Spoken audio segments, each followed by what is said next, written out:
Good morning Odisha. आज सकाळ बहुत बड़ बड़ गुरुत्वपूर्ण खबर गुड़िक रही जो खबर गुड़िक आपण मैंने जाना निहाती दरकार।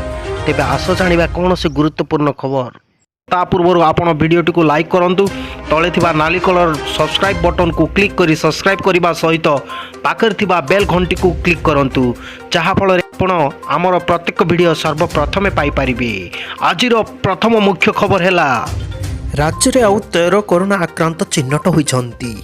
एमाने समस्ते सुंदरगढ़ जिला अंचलर से भितर 4 जन राउरकेला अंचलर होता बेले 8 जन टारंगपाली ब्लॉक मंगलसपुर और जड़े लेप्रापड़ा ब्लॉक दर्लीबोड़ा गाँव समस्ते मुंबई फेरी क्वारंटाइन सेंटर रे थिले और रक्त स्वाब टेस्ट पर से कोरोना होता जनापड़ी। एने सुंदरगढ़ जिलापाल निखिल पवन कल्याण गणमाध्यम को सूचना दे कहते एमानकु मिसाई राज्य में आक्रांतों संख्या 1785 रे पहुंची।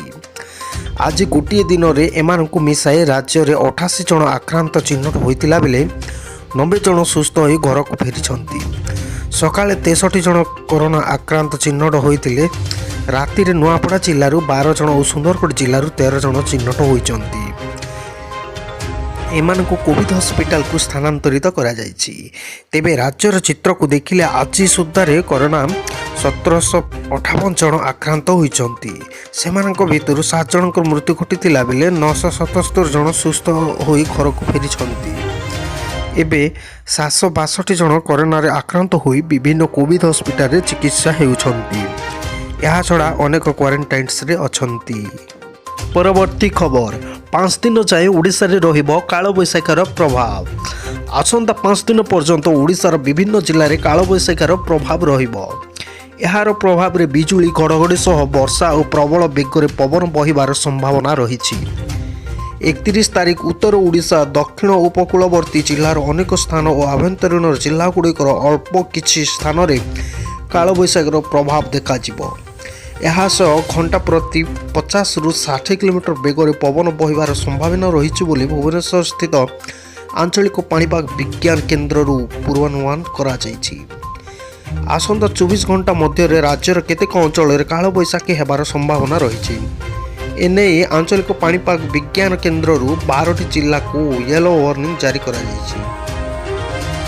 ए जिलागुड़िक है बलांगीर, सोनपुर, बौद्ध, अनुगुल, केउझर, मयूरभंज, रायगड़ा, गजपति, गंजाम, कंधमाल, बालेश्वर और भद्रक।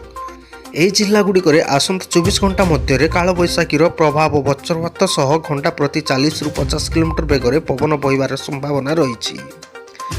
अपरपक्षे गत 24 घंटा मध्य कटक जिले में मुंडली ठारे सर्वाधिक 75.4 मिलीमीटर वर्षा रेकर्ड करिछि।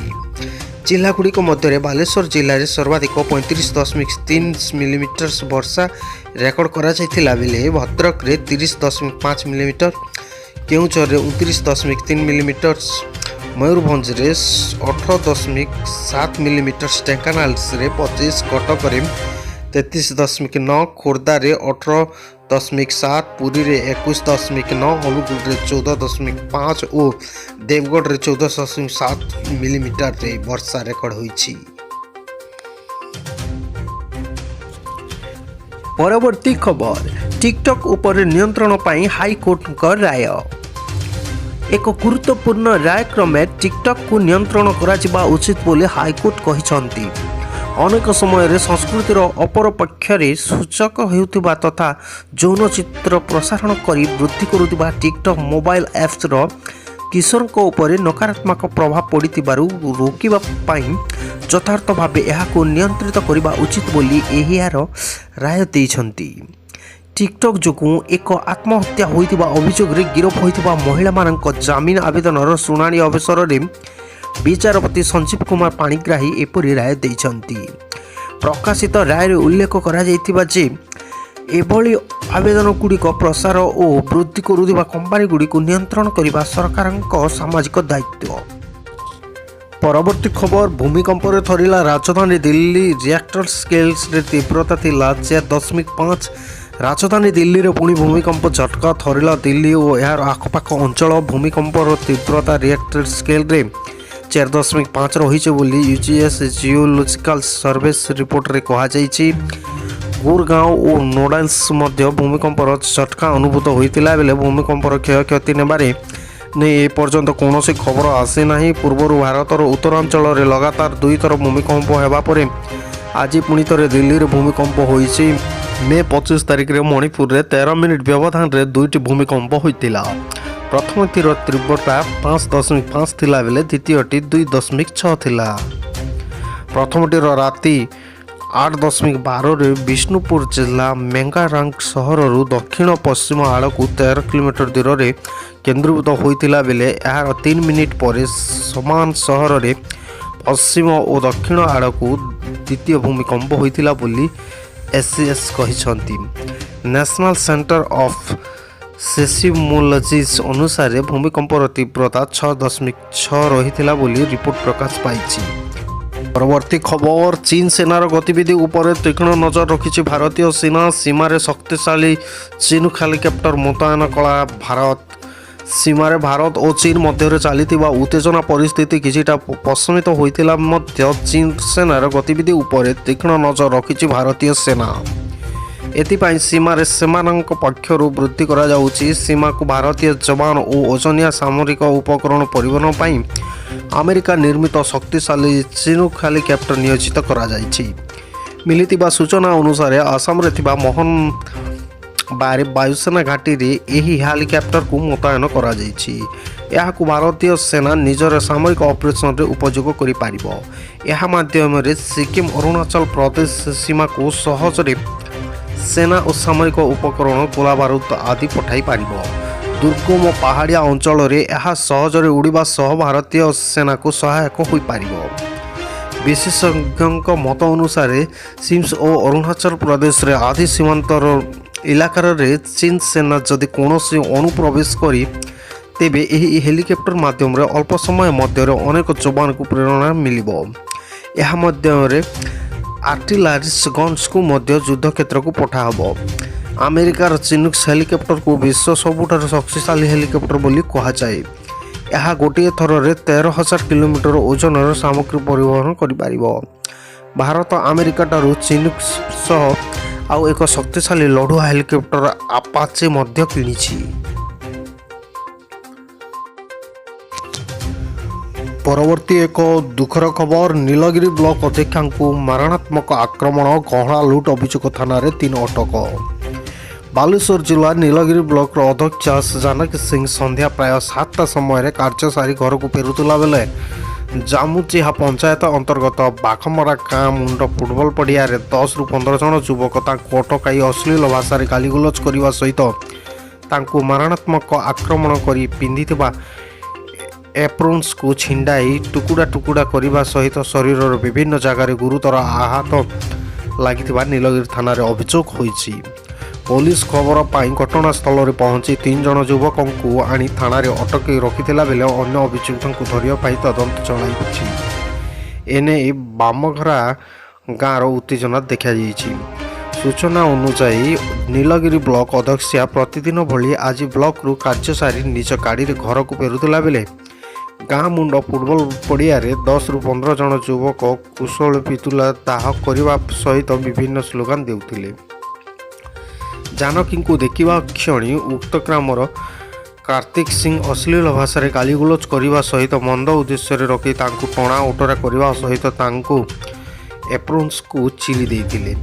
ଏହି ସମୟରେ ଅଭିଯୁକ୍ତ ଭୀମ ସିଂ ତାଙ୍କୁ ତଣ୍ଟି ଚିପି ଜୀବନରୁ ମାରିଦେବେ ବୋଲି କହୁଥିଲା ବେଳେ ଗୌତମ ସିଂ 2 ହାତ ଧରି ଘୋଷାରି ନେଉଥିଲେ।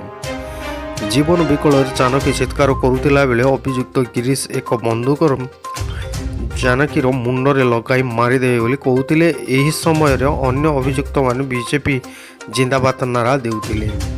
ପାର୍ଟି ଶୁଣିକରି ଜାନକୀର ଖୁଟି ମା ଦାଦା ପଡ଼ୋଶୀ ଲୋକ ରୁଣ୍ଡ ହୋଇଯାଇଥିବାରୁ ଅଭିଯୁକ୍ତମାନେ ଘଟଣାସ୍ଥଳରୁ ଛୁ ମାରିଥିଲେ। ପୋଲିସ ଅଭିଯୁକ୍ତ କାର୍ତ୍ତିକ, ଭୀମ ଓ ଗୌତମକୁ ଥାନାରେ ଅଟକ ରଖିଥିବାର ଜଣାପଡ଼ିଛି। ପରବର୍ତ୍ତୀ ଖବର, କରୋନା ପାଇଁ ଖାଉଟିଙ୍କୁ 5 ମାସର ବିଦ୍ୟୁତ୍ ବିଲ୍ ଛାଡ଼ କରିବାକୁ ଦାବି। କରୋନା ଲକଡାଉନ୍ ପାଇଁ ବିଦ୍ୟୁତ୍ ଉପଭୋକ୍ତାମାନଙ୍କ ନିଜର ଜୀବିକା ହରାଇଥିବା ବେଳେ ଅନେକ ଉପଭୋକ୍ତା ମଧ୍ୟ କାମଧନ୍ଦା ହରାଇ ଘରେ ବସିଛନ୍ତି। ଅନେକ ଲୋକ ଚାକିରି ହରାଇ ବେରୋଜଗାର ହୋଇଛନ୍ତି। ଏଭଳି ଏକ ଜାତୀୟ ବିପତ୍ତି ବେଳେ ବିଦ୍ୟୁତ୍ ବିଭାଗ ପକ୍ଷରୁ ଉପଭୋକ୍ତାଙ୍କୁ ବିଲ୍ ଦେଇ ପେମେଣ୍ଟ ମାଗିବା ଘଟଣା ବହୁ ଉପଭୋକ୍ତାଙ୍କୁ ବାଧୁଛି। ଭଦ୍ରକ ଜିଲ୍ଲାରେ ଲକ୍ଷ ଲକ୍ଷ ବିଦ୍ୟୁତ୍ ଉପଭୋକ୍ତା ଏବେ ବିଦ୍ୟୁତ୍ ବିଲ୍ ପୈଠ ପାଇଁ ଚିନ୍ତାରେ ରହିଥିଲା ବେଳେ ସେମାନଙ୍କୁ ମାର୍ଚ୍ଚ, ଏପ୍ରିଲ ଓ ମେ ମାସର ବିଦ୍ୟୁତ୍ ବିଲ୍ ଛାଡ଼ କରିବାକୁ ଲୋକମାନେ ଦାବି କରିଛନ୍ତି। ସେହିପରି ବିଦ୍ୟୁତ୍ ଉପଭୋକ୍ତାଙ୍କର ୟୁନିଟ୍ ପ୍ରତି ଦେୟ କମ୍ କରିବାକୁ ଉପଭୋକ୍ତାମାନେ ଦାବି କରିଛନ୍ତି। ବିଦ୍ୟୁତ୍ ବିଭାଗ ଏ ଦିଗରେ ଦୃଷ୍ଟି ଦେବା ସହ ରାଜ୍ୟ ସରକାର ମଧ୍ୟ ପଦକ୍ଷେପ ନେବାର ଆବଶ୍ୟକତା ରହିଛି। ରାଜ୍ୟ ସରକାର ଏ କ୍ଷେତ୍ରରେ ଲୋକମାନଙ୍କ ପାଇଁ ବିଦ୍ୟୁତ୍ ବିଲ୍ରେ କିଭଳି ରିହାତି ବ୍ୟବସ୍ଥା କରାଯାଇପାରିବ ସେ ନେଇ ବିଦ୍ୟୁତ୍ କମ୍ପାନୀଗୁଡ଼ିକ ସହ ଆଲୋଚନା କରିବାର ଆବଶ୍ୟକତା ରହିଛି। ପରବର୍ତ୍ତୀ ଖବର, ପ୍ରଧାନମନ୍ତ୍ରୀଙ୍କ କାର୍ଯ୍ୟାଳୟରେ ନିର୍ଦ୍ଦେଶିକା ଭାବରେ ନିଯୁକ୍ତି ପାଇଲେ ମୀରା ମହାନ୍ତି। ପ୍ରଧାନମନ୍ତ୍ରୀଙ୍କ କାର୍ଯ୍ୟାଳୟରେ ନିର୍ଦ୍ଦେଶିକା ଭାବେ ନିଯୁକ୍ତି ପାଇଛନ୍ତି ଓଡ଼ିଆ IAS ଅଫିସର ମୀରା ମହାନ୍ତି। ନିଯୁକ୍ତି ସମ୍ପର୍କିତ କ୍ୟାବିନେଟ୍ କମିଟି ମୀରା ମହାନ୍ତି ନିଯୁକ୍ତିକୁ ଅନୁମୋଦନ କରିଥିବାର ଜଣାପଡ଼ିଛି। ବର୍ତ୍ତମାନ କ୍ୟାବିନେଟ୍ ସଚିବାଳୟରେ ସେ ନିର୍ଦ୍ଦେଶିକା ଭାବେ ଅବସ୍ଥାପିତ ଅଛନ୍ତି।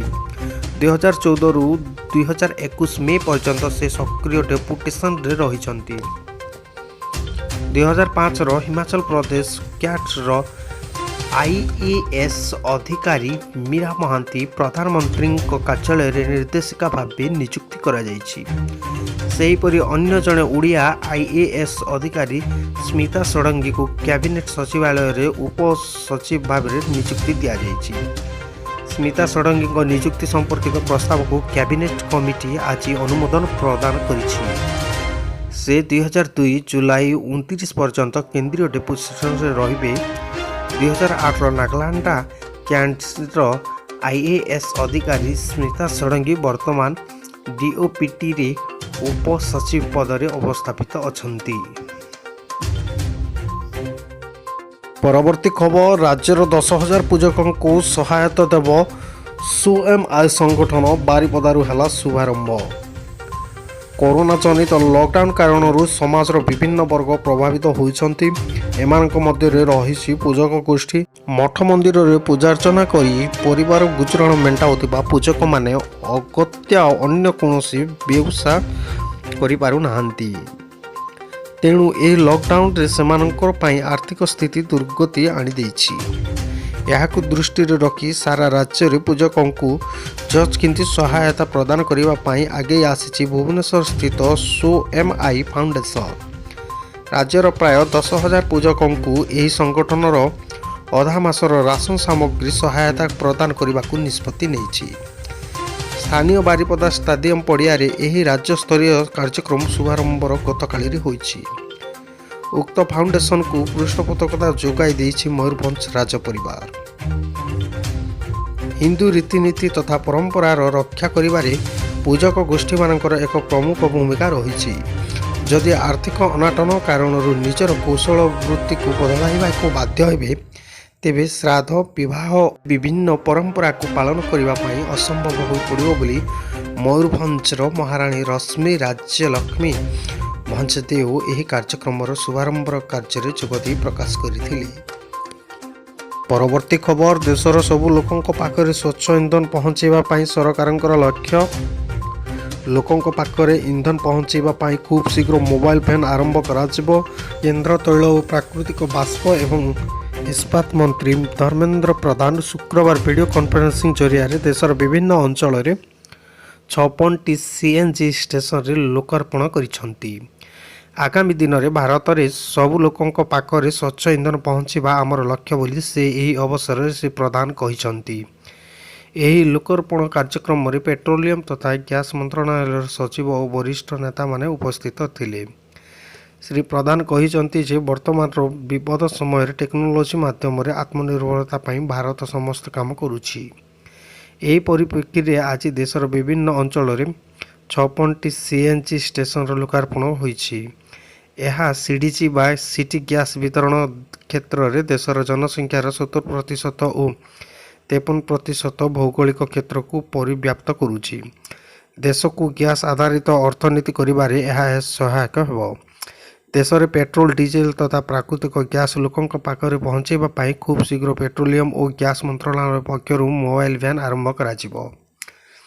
ସେହିପରି ଘରେ ଘରେ ମଧ୍ୟ ଇନ୍ଧନ ପହଞ୍ଚାଇବା ପାଇଁ ଆଗାମୀ ଦିନରେ ଯୋଜନା ପ୍ରସ୍ତୁତି ହେବ।